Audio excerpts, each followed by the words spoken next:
L'extrême droite diviserait profondément la France, stigmatiserait une partie de nos concitoyens au regard de leurs origines ou de leur religion. Elle mettrait en cause les libertés et les principes qui fondent la République.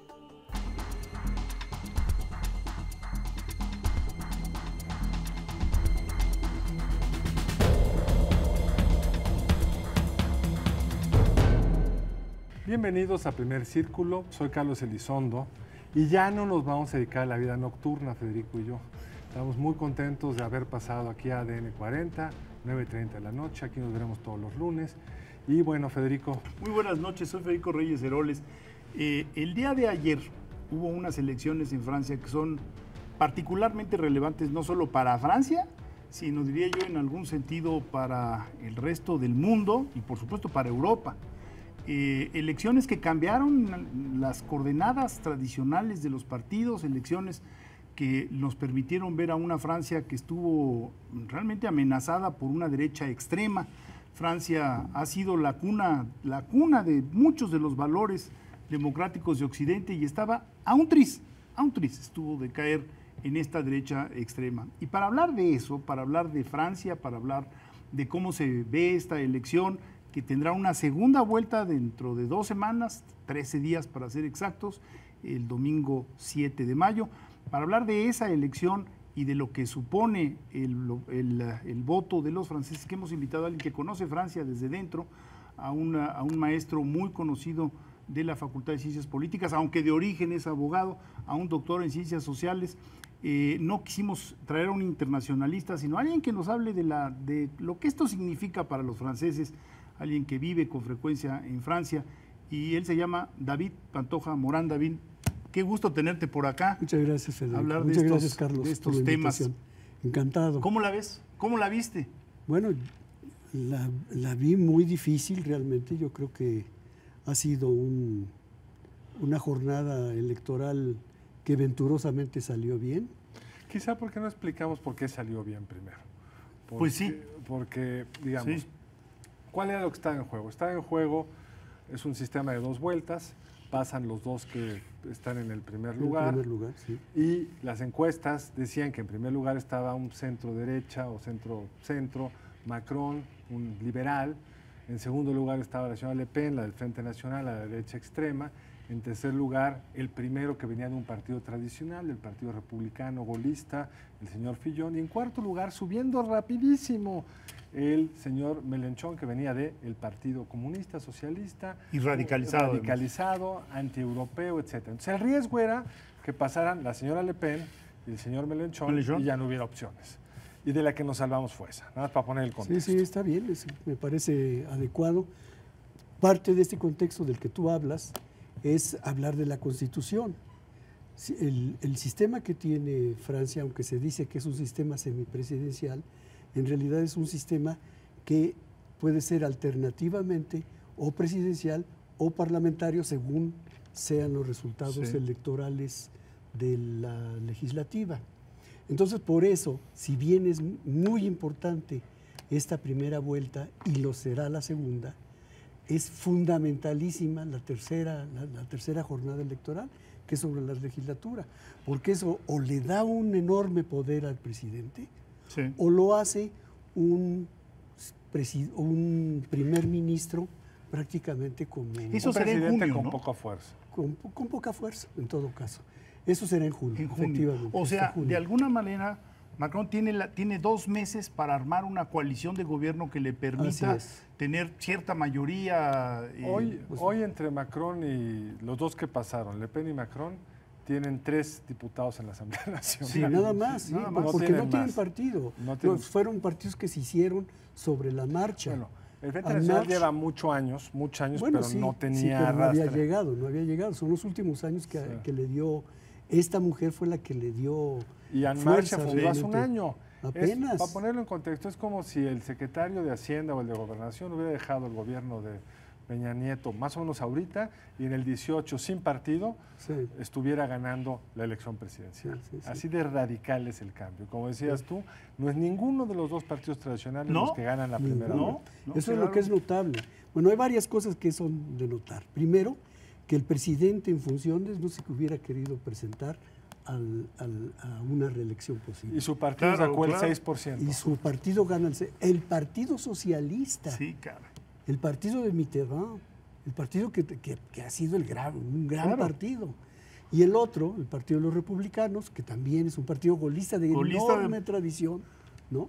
Viejísimo, que cambió de nombre, pero que realmente es la misma formación demócrata cristiana. Republicano católico, ¿verdad? Sí, eso es, sí. Un centro derecha, conservadores, católicos, porque sí, son demócratas cristianos, y que vienen desde la época de De Gaulle. Y quedaron en tercer lugar. Y que han cambiado poco a poco de cara con el nombre, es lo único que ha cambiado, pero en realidad, en tercer lugar, quedaron fuera de la contienda los dos grandes partidos. Sí, es de alguna manera, hoy leía yo algún comentario en el sentido de que también es un castigo a los partidos tradicionales, ¿no? Porque pues estás viendo, la señora Le Pen heredó 2% y quizá un poco menos de su padre, y ahora llegó al 22%, ahora, le subió 20 puntos. Pero su padre llegó a pasar una segunda vuelta con el 17% de los votos. Sí.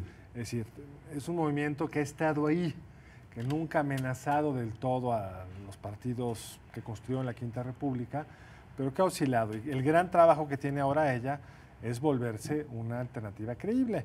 Todo hace suponer que en la segunda vuelta el señor Macron se debería estar llevando alrededor del 60% de los votos. Pues eso sí, es lo que dicen las encuestas. Los otros dos contendientes inmediatamente dieron su apoyo.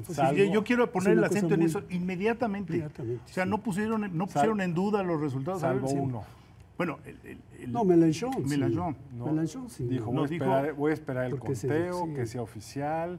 Yo voy a consultar a mis bases con quién me voy. Sí. No acaba de estar cómodo con el resultado. Pero Hamon, el socialista, dijo apoyo. Y Fillon, el republicano, dijo apoyo. Entonces eso es un asunto también muy Esto también notable. acota muchísimo la incertidumbre, ¿no? ¿Por qué era tan importante? Porque era entre el proyecto liberal, europeo, demócrata, globalizador, Macron, y el proyecto antieuropeo, antioccidental, antisistémico de Le Pen. Entonces, todos estamos aquí hablando como si ya hubiera ganado Macron la segunda vuelta. No la tiene fácil tampoco. Pero todavía tiene un gran dilema enfrente. No, yo creo que los próximos 15 días son claves para Occidente. Esto puede sonar muy exagerado, pero es real. O sea, porque al fin y al cabo, enumeremos de nuevo, son xenófobos, totalmente contrario a los criterios de la Revolución Francesa, ¿no? De igualdad, antiislamistas, son anti-Unión Europea y son anti-Occidente, son aliados de Putin, son aliados antiglobalización. Cerrados al comercio. Trump veía con mucha proteccionistas. simpatía. Sí, son proteccionistas, igual que Trump. Exactamente. Sí. Entonces, ahora, el segundo dilema que dice David, que es muy importante, hay que tenerlo presente. Esto es un tema muy raro el francés, como decía David, se le llama, la gente le dice semipresidentista, pero no es del todo está cierto. muy bien descrito. Sí. Cuando el partido del presidente o sus aliados tienen mayoría en la Asamblea Legislativa, es un presidencialismo como cualquier otro, con un primer ministro ahí que es un empleado del presidente. Muy fuerte además, puede ser empleado del presidente. Porque nombra el primer ministro, porque nombra el gabinete, porque tiene una cantidad porque de es unicameral, armas. Es unicameral para fines prácticas, no hay un Senado dándote lata, no es federal, no hay estados de la Unión ahí dándote lata, es un presidente muy fuerte. Claro, centralizado. Pero si cuando vienen las elecciones para la Asamblea Nacional, Macron, o en su caso Le Pen, si ganara, no logran tener suficientes aliados dentro de la Asamblea Nacional, se puede construir una mayoría en la Asamblea Nacional que nombre un primer ministro que no sea el propuesto por el presidente. Así es. Y eso cuyo caso es una convivencia, aquella que decían de Mitterrand, una convivencia, la cohabitación muy incómoda. Eso le pasó a Mitterrand en su segundo periodo. Sí. Ahora, se diseñó en esta última rediseño constitucional, tú lo sabes mejor que yo, David, se diseñó en una elección subsecuente para darle tiempo a quien ganara la presidencia a tener como la cola del ganador. Antes eran simultáneas. Sí.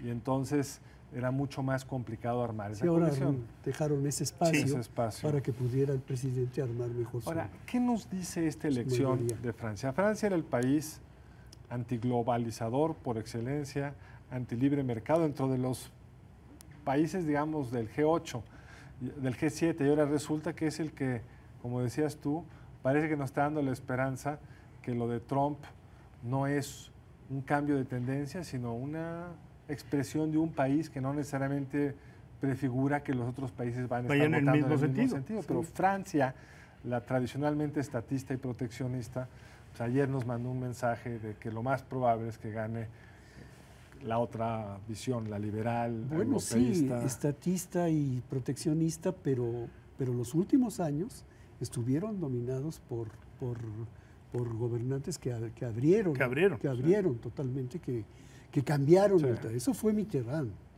Nacionalizó las empresas estatales, o las estatizó. En una primera vuelta. En una primera vuelta, ya en la segunda se le revirtió, exactamente. Pero de todas maneras, sí la tendencia pues ha sido una tendencia liberalizadora, abierta al mercado, etcétera. Y tiene una viejísima tradición de respeto a los derechos humanos, como tú decías, de tolerancia. ¿La tolerancia? La tolerancia que es En los esencial. censos no se pregunta cuál es tu origen étnico, pues sí. porque es antirrepublicano, digamos. Sí, sí.